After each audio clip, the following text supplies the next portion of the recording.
All right. Hello, F1 fans, and welcome back to our podcast. My name is Chris, And my name is James. and we are the Formula One Bros. Just two twins with a love of F1 to share our thoughts on everything in the world of Formula One. And we are coming back to you with another midweek Grand Preview episode. And this time we are taking a look at and previewing the Chinese Grand Prix, which is the first time that the Formula One circus is back in China since 2019. So we're going to take a look at all things Chinese Grand Prix, but we're going to also take a special look back at what the grid was like in 2019 and what all of the drivers were doing, all of the current F1 drivers were doing back then. And then we're going to get into our usual track stats, Grand Prix history, and then previewing what the 2024 Grand Prix weekend has in store for us and things that we're going to take a look at. But moving right along, just in general, Grand Prix racing back in China, how do we feel?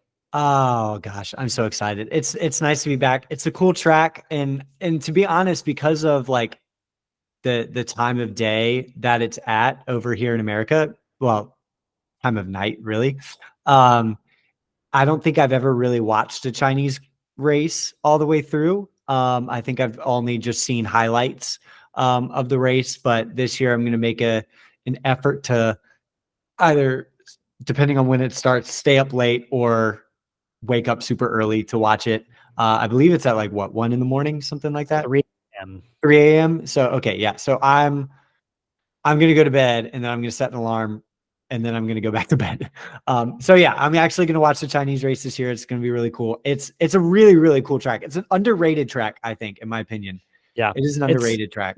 It's one of the early Tilke tracks back when Herman Tilke was actually designing good tracks in the same cut from the same cloth as Sepang. I think Shanghai and Sepang to me are very similar tracks and Herman Tilke tracks that I actually like before they got too formulaic. I think Bahrain to me starts to signal the shift from really, really good to really kind of meh. Yeah, very formulaic. Yeah, Abu Dhabi is like prime, just formulaic. Yeah. It's a cool looking track, but it's not a track that promotes good racing. No. And Shanghai is very technical. There is really good overtaking opportunities with the long backstretch, and then you with the hairpin turn 14, but then you have turn 16, which is immediate like left-hander in the opposite direction into another DRS zone, into a very long sweeping turn 1, and then the switchback of turn 2. So that segment of racing from like the really, really long turn 13 up until all the way pretty much up to through turn 3 is some really, really good racing. I think it really is. The weather also in Shanghai is also very variable, which always creates randomness and creates a lot of variable. Rain is the variation in the weekend. Rain is the great equalizer. So, and I think we're supposed to get some rain this weekend in Shanghai. Ooh. So, and a lot of other stuff that we're going to get into later, but sometimes the races are like horrendously boring or are absolute bangers. I think nothing encapsulates the swing between the two, between like having a really amazing 2018 Grand Prix and 2019 was kind of meh. It was, I mean, of course it came in the form of more Mercedes dominance, which was the storyline of the beginning of 2019. And 2017 was a pretty good race too. Yeah. I just remember 2018, the highlight of 2018 was that Daniel Ricciardo pass on Valtteri Bottas for the lead. He had several. He had like one on Valtteri Bottas. He had one on Kimi Räikkönen, one on Sebastian Vettel. Like that was like dive bomb city that day. Yeah, that was a good race. The safety car threw up a lot of different tire strategies. The 2018 Grand Prix was fantastic. And another one that I actually went back and watched highlights from in some of my research for today's today's podcast. The 2006 race was a banger. It It ended with was. Michael Schumacher winning. It was his last victory in Formula One, which I will cover that later in the episode. But it was the last. It was the last season of the tire war between Bridgestone and Michelin. And there was a lot of rain in the forecast. It, rained at different parts in the race. And depending on if the track was drying or if the track was wet, different tire manufacturers worked differently. And Michael Schumacher, started on the back foot and had to really plow his way through the field and ended up taking the victory there when the racetrack was drying and the Bridgestones really, really started to come through. And come to life. So that was another great race. So it and again, rain is always a factor, and it will be again this weekend. But And another thing, we haven't been there in a while, so there are a lot of drivers who either have only raced there once or twice, or yeah, not at all. So I think, and with rain, I think it's going to be chaos. I'm so yeah, excited. and that segues us in perfectly into the first little bit. We're going to take a look back. The first segment of this episode, we're going to get into the track stats and the history of the race, but the first episode, we wanted to take a special look back at the last time Formula One raced in Shanghai. It was only 2019, which in reality is not that long ago, but in terms of Formula One, it is a long time ago. So we're going to take a look back at a couple things. So cast your minds back to the pre-COVID era. And I imagine there are a good amount of fans that actually will be watching the Chinese Grand Prix for the first time ever, because this is pre-Netflix. This is just after the first season of Drive to Survive came out. So Drive to Survive had just come out. It was the dawn of a 2019 season. And so we're going to take a look back first at what the grid looked like back then.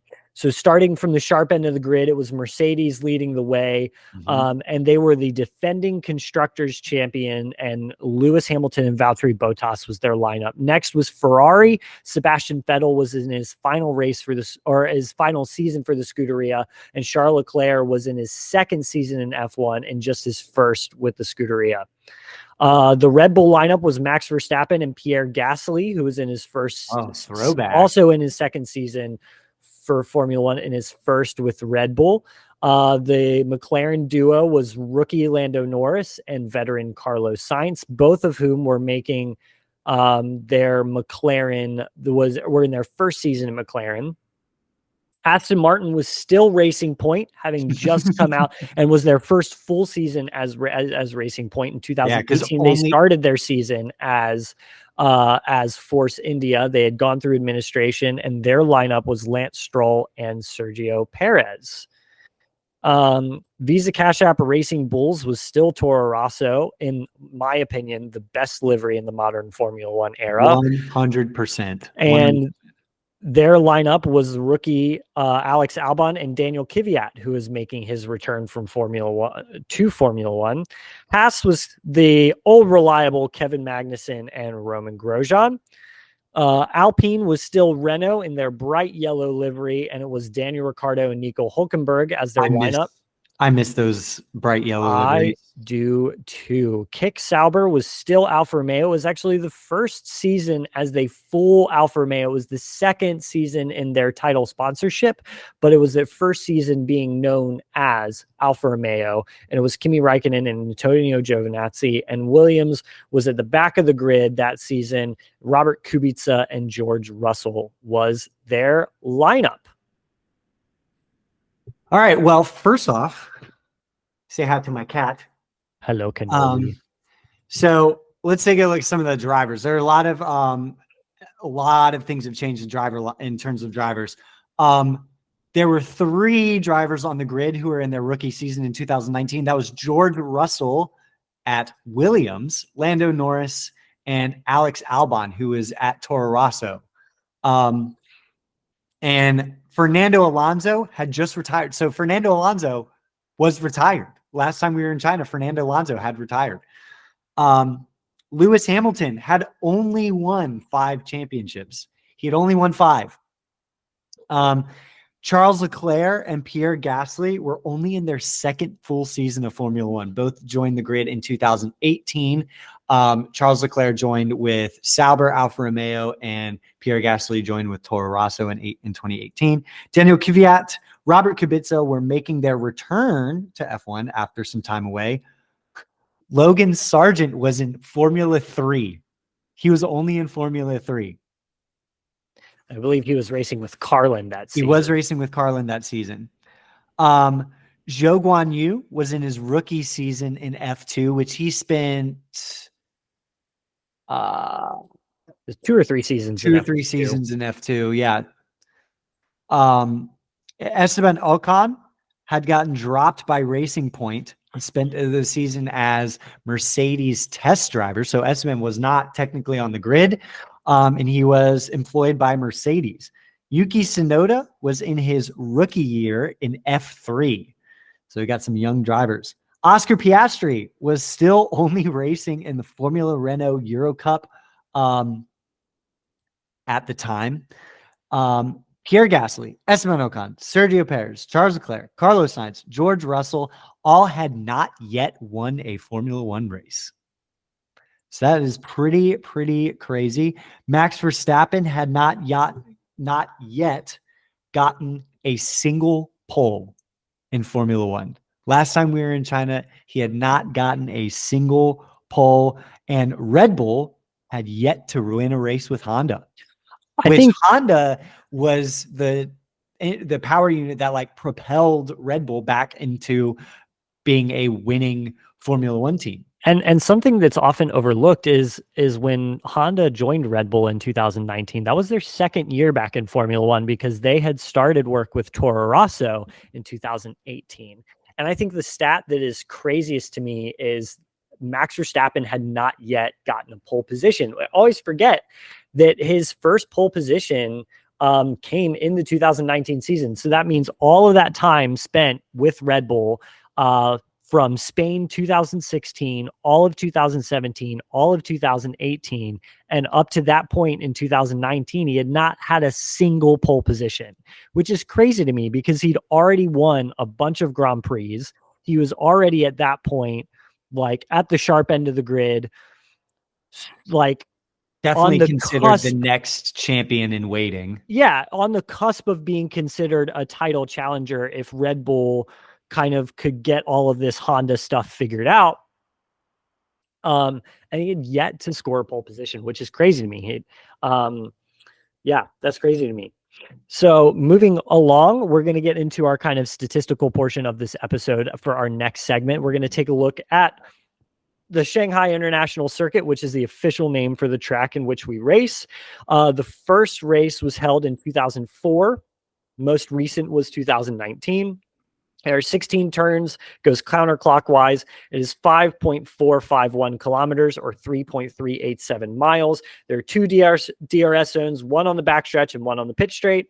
The lap record is 1 minute 32.238 seconds set by Michael Schumacher in 2004 in his Ferrari F2004. Oh, the best car ever made. Which was, yes, that I think there are, when you look back at the best cars in F Formula One, you think of the 2020 Mercedes, Ferrari's F2004, and then the McLaren MP44 was like 89, Prost 88, and Senna, 88, Prost and Senna, that lineup.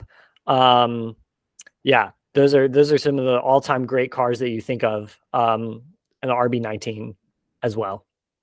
Or RB20, one of those two championship winning cars. They won so many.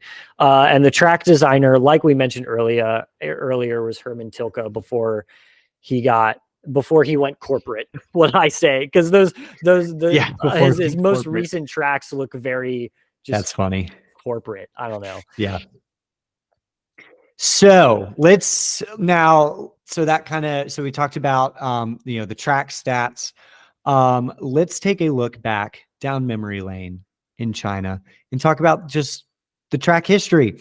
So in 2019, this is pretty cool. The Chinese Grand Prix was Formula One's 1,000th Formula One race, which is absolutely insane to think about how many races that is. The winningest drivers, winningest driver at China is Lewis Hamilton, who has won in 2008, 2011, 2014, 2015, 2017, and 2019. That is 6 wins. The craziest part about that is the next winningest drivers at that track are Fernando Alonso and Michael Schumacher, each with 2 wins. Yeah. I was about to say it was one of the two, those two with 2. So the first ever winner of the Chinese Grand Prix was Rubens Barrichello in 2004, who won from pole, leading home Jenson Button in his BAR and Kimi Räikkönen, who was in McLaren at the time. The fastest lap did go to Michael Schumacher, who still holds the track record from that year, on his way to a 12th place recovery drive from starting from the pit lane. So very impressive. In 2006, just 2 years later, the Grand Prix was won by Michael Schumacher, which ultimately would be his last win in Formula One, which is very, very sad to think about. The Chinese Grand Prix was the Chinese Grand Prix ultimately was a money loser, so much so that when its initial contract was up at the end of 2010, it was February 2011, on the eve of the 2011 season, when the contract was officially announced for the 2011 Chinese Grand Prix, with the sole argument being over the fee that the Grand Prix organizers have to pay to host a race there. Since it was losing money year after year, the organizers did not want to pay a fee to host the F1 race, as it was the highest in all of F1, which is pretty crazy. And in 2020, the race originally scheduled for April was postponed and later canceled due to the COVID-19 pandemic, which the COVID-19 pandemic started in China. And they obviously had the most serious precautions. And I think the sole reason that the Chinese Grand Prix has not been added back to the F1 calendar was still because of the COVID-19 pandemic. Yes. The lockdowns created within China had prevented it. And also I think there was some trepidation coming back to China because of the history of the financial troubles with the race. It had not been very popular at all. But I think that is definitely changed. And especially when you consider, I mean, if you think back to the last time they raced in China,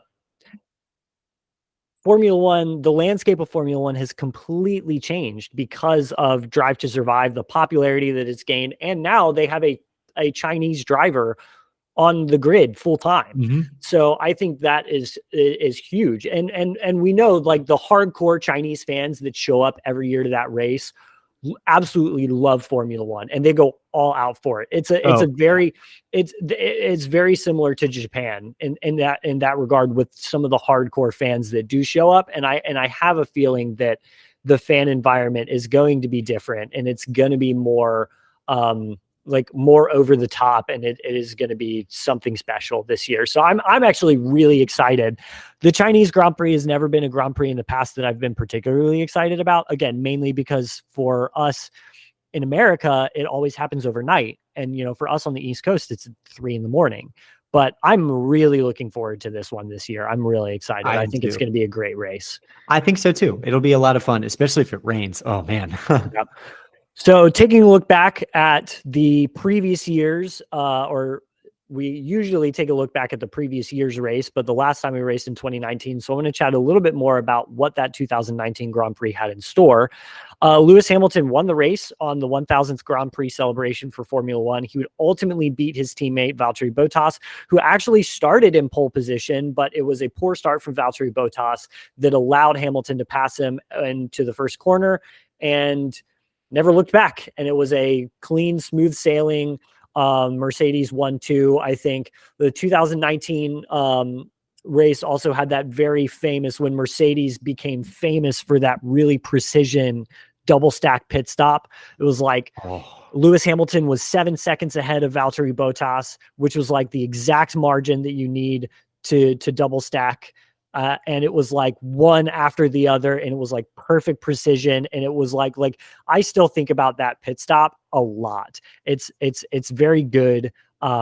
It's an engineering and mechanical marvel, how that worked. It's beautiful to watch. Yeah. Throwback to when Mercedes had a good car. Yeah. And I actually forgot all about this, but in that race, the person with the fastest lap was Pierre Gasly in his Red Bull. Really? Yep.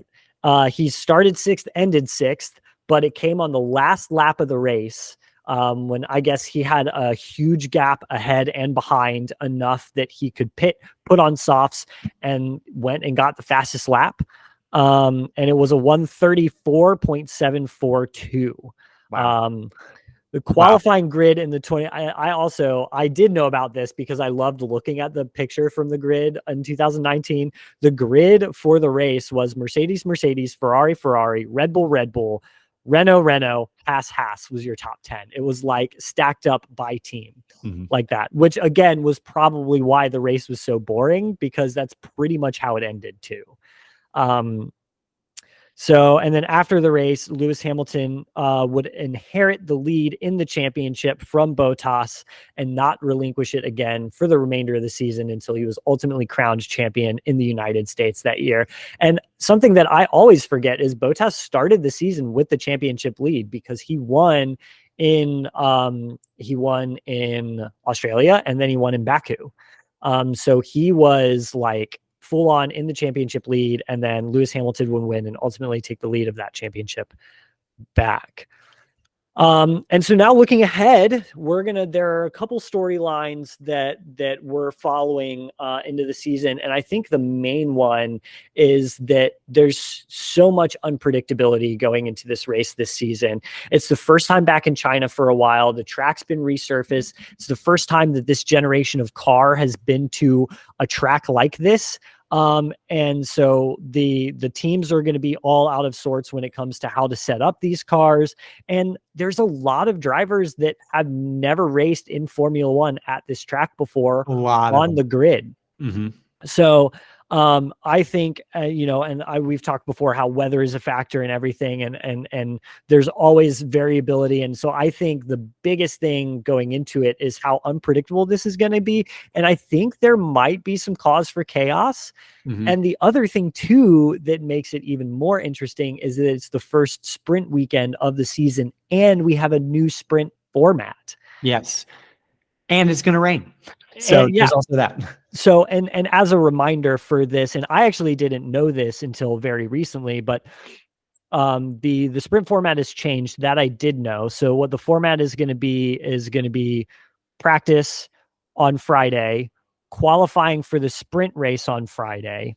Saturday is going to be the sprint race, and then qualifying for the Grand Prix, and then the Grand Prix on Sunday, which I think overall is a better format, because there's a little bit of action on each day. And in last year's format, it was like you had practice and then Grand Prix qualifying on Friday. You didn't have then the Grand Prix until Sunday, and then Saturday was like its own thing that didn't really matter. It just kind of felt disjointed.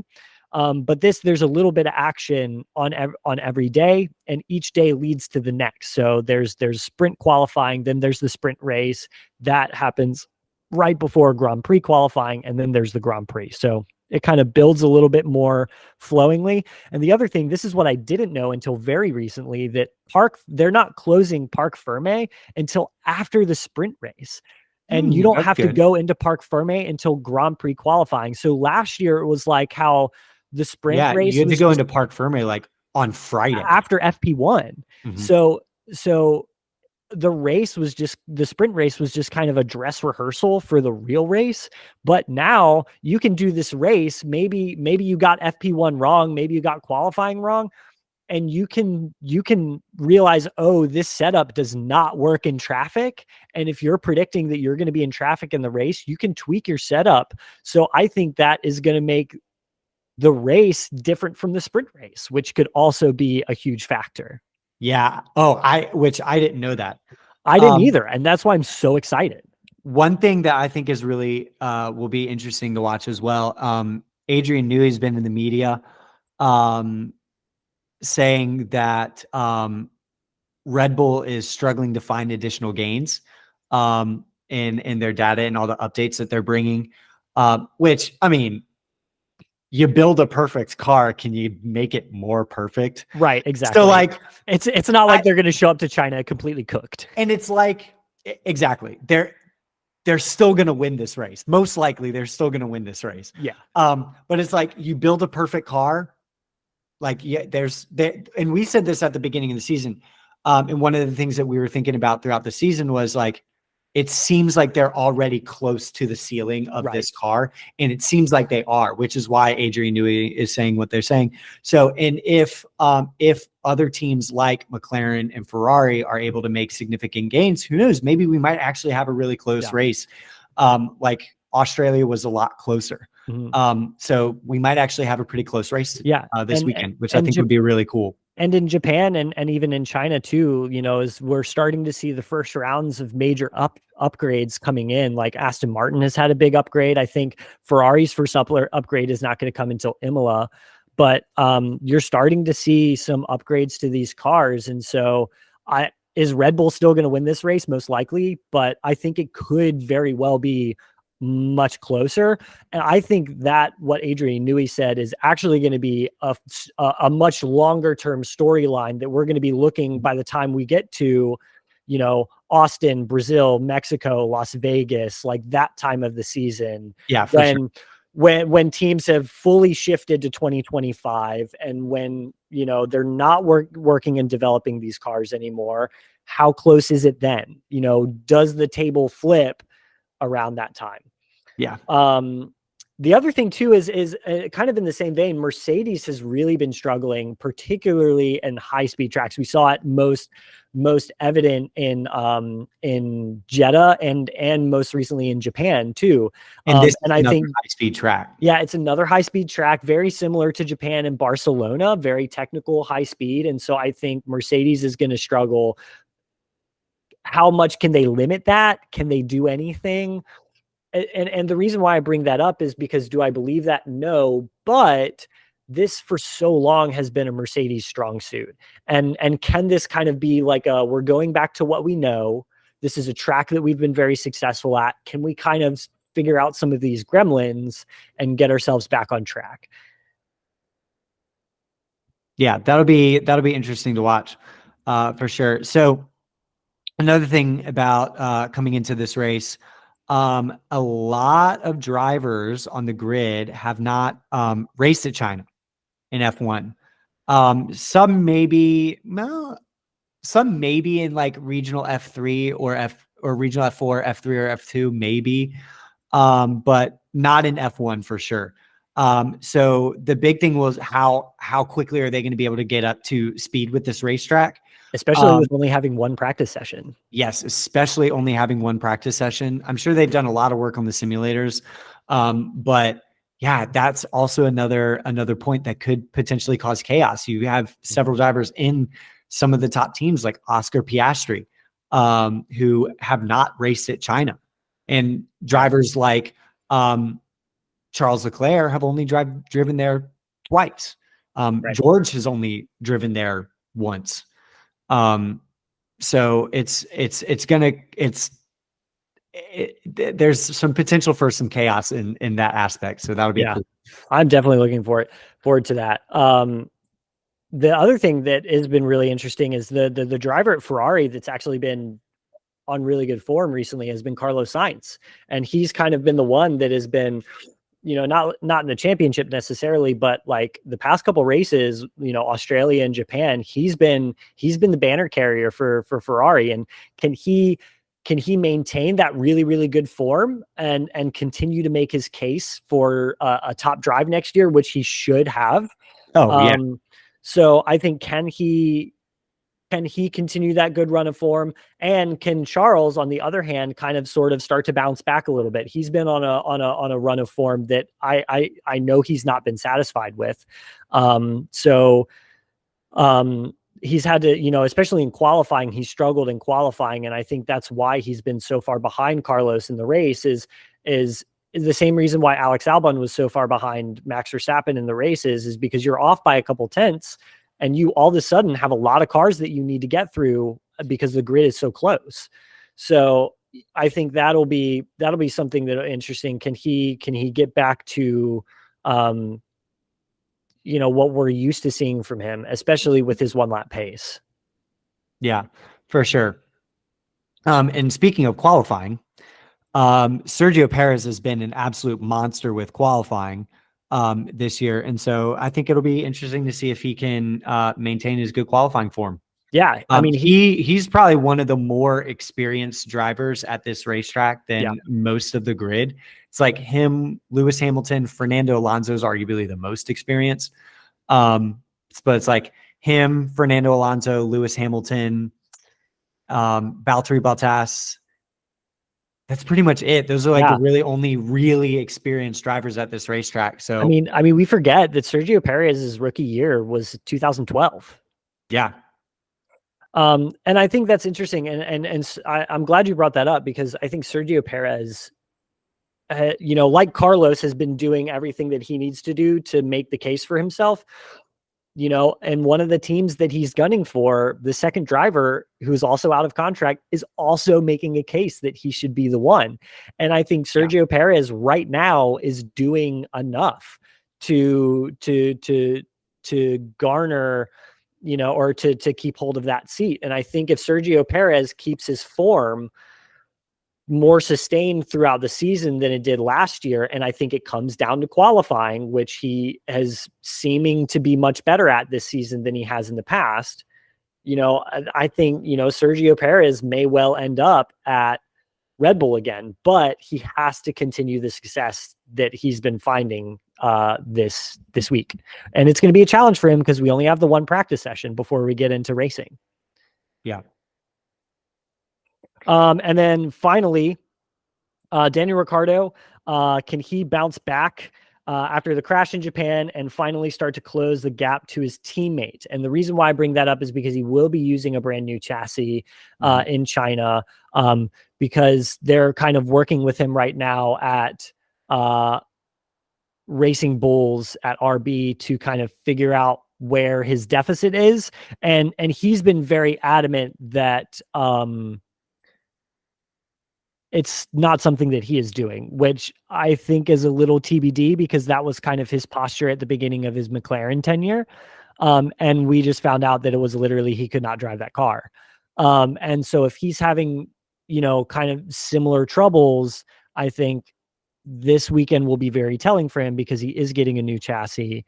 And I think it's going to be important for him to really get up to snuff and be able to close the gap to Yuki Tsunoda, because Yuki Tsunoda is beating him comprehensively, which again is not something that I thought was going to happen at the beginning of the season. Yeah, and I feel bad because Daniel Ricciardo is easily the most likable driver on the grid. I don't think there's a single person that doesn't like him, whether that's a fan or members of his team or other teams. I don't think there's a single person on the grid, or other drivers. I don't think there's a single person on the grid that doesn't like him.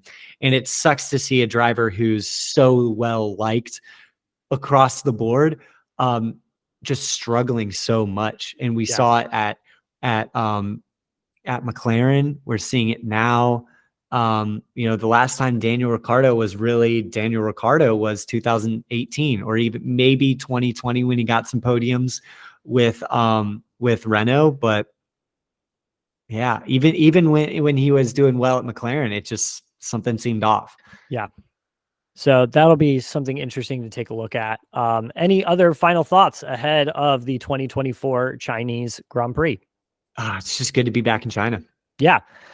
I'm excited. I think it's good. And if we have a really good weekend, I think the future is bright for having a more, not permanent, but also lucrative Chinese Grand Prix.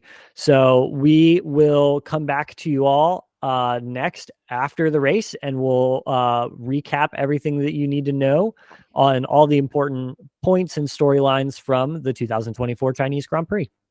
In the meantime, be sure to follow us on all our social media platforms, on YouTube. We're very active there, and on TikTok as well. So be sure to follow along, and we will see you after the Chinese Grand Prix.